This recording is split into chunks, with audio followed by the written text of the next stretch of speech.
Y'all already know the drill.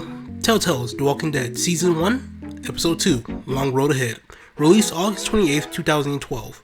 It takes place a week after Start for Help. Right here, you can go watch it here. It follows Lee and the group in the challenges of living in a motel. With that being said, let's hop into the episode. Run it! I don't know much about you folks, but y'all keep going on like this, that girl ain't gonna make it. I don't care about safety. My parents were in Savannah. I care about finding them. Guys, there's something coming! The episode opens up with Lee and Kenny going to re-up on supplies from the local pharmacy. The pair is slightly slowed down due to Kenny's injury from last episode. Again, right here. Oh yeah, Kenny drops Lee. But let's be honest, not the first time the white man let down the blacks. I'm sure it would fascinate him, the niggas' endurance for pain. These niggas are tough, Dr. Schultz, no doubt about it. Here to talk exceptional nigga. While climbing up, after finding a solution to get on the truck, the pair comes across a woman being attacked by walkers, and who gets bitten. Having a choice between putting the woman out of her misery, or just leaving her. Yeah, I left her ass. She was dumb as hell. She had so many places to go, but instead she spent her entire time running in a fucking circle, yelling, instead of just, running away from them in literally any direction. With the sacrifice of the screaming woman, the duo managed to get some more items, leaving right as the undead converge on their location, returning to the now fortified motel, and getting into it with Lily. Oh yeah, Lily is still upset about what happened to her daddy back in the last episode. You know, the whole... She also is arguing with Kenny about whether the group should leave the motel to head for the sea, or well, Savannah, which is the city next to the sea. Kenny thinks that they should and is prepping the RV for it, while Lily thinks they would be taking an unnecessary risk. The argument ends with Lily saying that someone has been stealing supplies. Carly comes through and talks Lee into talking with Lily about the supplies, which he does, but not before she's able to convince him to tell others of his past, which he can, whether he agrees to it or not. Right. Of course I'm probably right. People might be pissed, and telling them might cause some trouble, but it will be a far cry from what'll happen if they don't hear it from you. Yeah. So you'll do it then? I'll let people know. You're totally right. Good. I think it's for the best.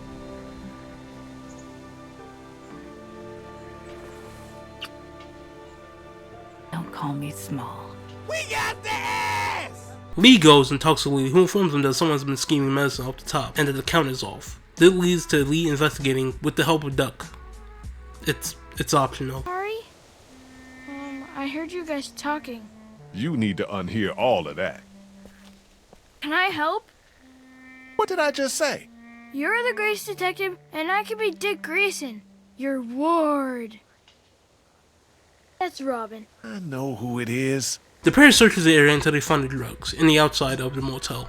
Lily and Lee tries to come up with a plan on what to do, but is interrupted when some bandits attack the motel. Lee distracted them while Lily got an advantage and started shooting, freeing the group, causing Lee to defend them for a while until everyone gets on the RV.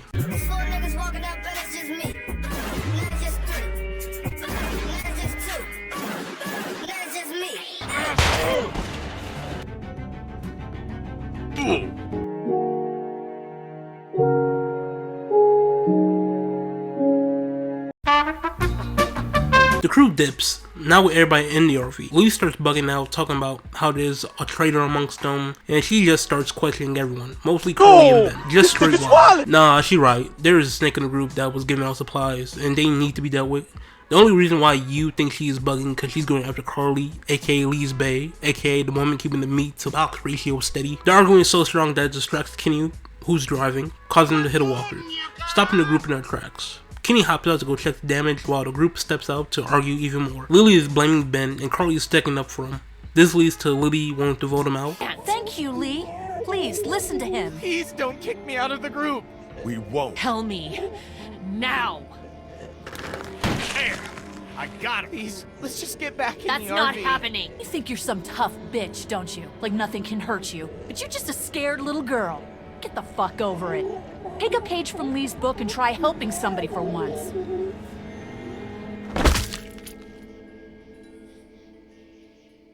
Now, What the fuck's the problem? Shut. The group leaves with or without Lily. I decided to take her because the meat to box ratio is starting to become uneven. The group gets back to traveling. While on the road, Kenny and Katja tells Lee that Duck has been bitten. Back at the motel, Lee naps on it after telling Clem he has a nightmare, one in which Clem turns. It ends when Lee is awoken by Kenny, who shows him that the road is being blocked by a train. So, the group spends some time looking around. Oh yeah, Lily then proceeds to steal the RV, so the gang gets stuck in quite a pickle, trying to figure out how to move the train. Oh, also, the meat to box ratio has now gone from 1-to-1 to 5-to-2, including children, cause, listen, I'm not that sick of a nigga. But some people are. You know. Hey, nigga, is that EDP? Hey, get the nigga a cupcake. Get him away from me. Get this motherfucking ass out of here! While getting the train running, the group meets Chuck. Name's Chuck. Oh, it's not Chuck, it's Charles. Call him Chuck today. Chuck, a homeless man living in a train. After this, Lee gets the train running. But that doesn't change Duck's health, which is decreasing, causing Lee to go talk to Kenny about him. Which goes great, I guess. Running like a coward.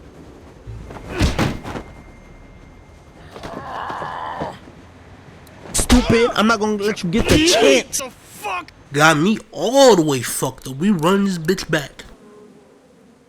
Lee speaks to Kenny, who expresses that Duck getting bitten was the universe getting back at him. Kenny for not saving her son.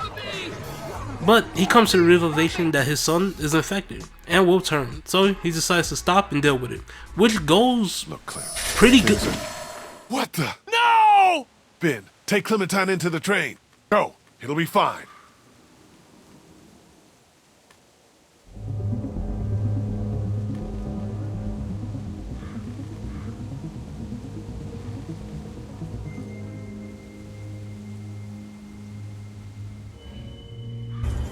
I know that ain't who I think it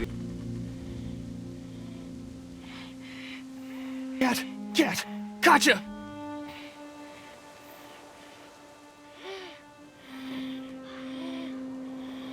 Yeah, Katja couldn't take it and offed herself, you know, right in front of her fucking son, the nigga they came out to kill, who's just looking at the situation like a paraplegic, quadriplegic nigga looking like a train wreck skid. Just look at him. Kenny is forced to get over it rather quickly, and a decision is to be made on who kills Duck. You can force Kenny to do it, but if you do that, you one evil ass nigga. You probably kick puppies.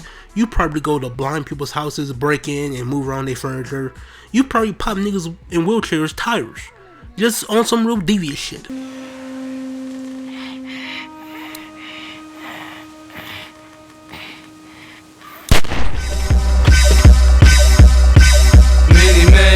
After putting Duck down, the group gets back on the train and heads out, where Clem informs Lee of what Chuck said to her. This, of course, makes him angry. Oh yeah, he said that basically she gonna die. Until Chuck further explains what he meant, which was simply that Clem wasn't suited to survive, and he gives some suggestions, all of which Lee agrees to. Lee leaves him to go to do a training montage with Clem, who he teaches her how to shoot, so she can abuse the stand your law ground. Gives the let me speak to the manager low cut Bob, and finally shows her a map of the location they're going to be to help her avoid a certain group of people. Yeah, you know what group of people I'm talking about.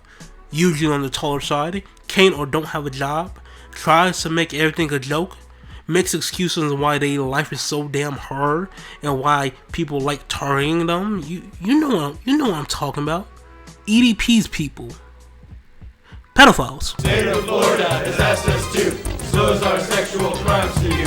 We were bad, but now we're good. We're moving into your neighborhood. We're obliged to admit the crimes for which we were convicted. We're not here to start no trouble. We're legally required to do the sex offender shovel. That's called motherfucking bars, nigga! You know nothing about that! Bitch ass up. Lee runs into Ben while on his way back to Clem, and he admits that he was one that was giving the supplies out, and Lee was about to hit him with that New Jack City treatment, See ya! And I wouldn't. but he doesn't and leaves him to be with Clem. All of that comes to an end when the train gets blocked by a hanging fuel tanker, cargo holder, container thingy. I don't know the word, but let's just leave it at tanker. Arguing on what to do, the group is interrupted by 2 survivors passing by. They decide to try and help the group. The 2 survivors are Christian and Omarion. It's Krista and Omid. That's their their names, not Christian and Omarion. The 2 groups come together and work on trying to get the tank down, the train down, or get the damn thing out the way. Lee and Clem manage to find something to cut the tanker after almost dying to a couple of walkers. Really close call. Lee and Omarion starts to cut the tanker down and are forced to speed up since a bunch of walkers start to approach. But thankfully, they get out unharmed. We gotta jump. What? No way!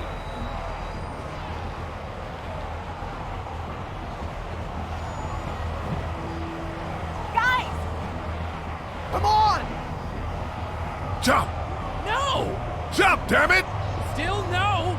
Fine. That was easy.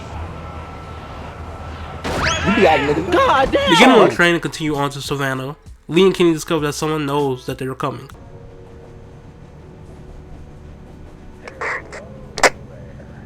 What the? Can't wait for you to get to Savannah, Clementine. I got your parents right here. And you be sure to find me, whether Lee wants you to or not. Now, Holy shit.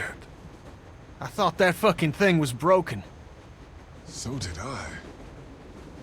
Well, it sounds like somebody knows where we're headed. Who the fuck? I don't know, but I doubt we're gonna be happy when we find out. And with that, episode 3 comes to an end.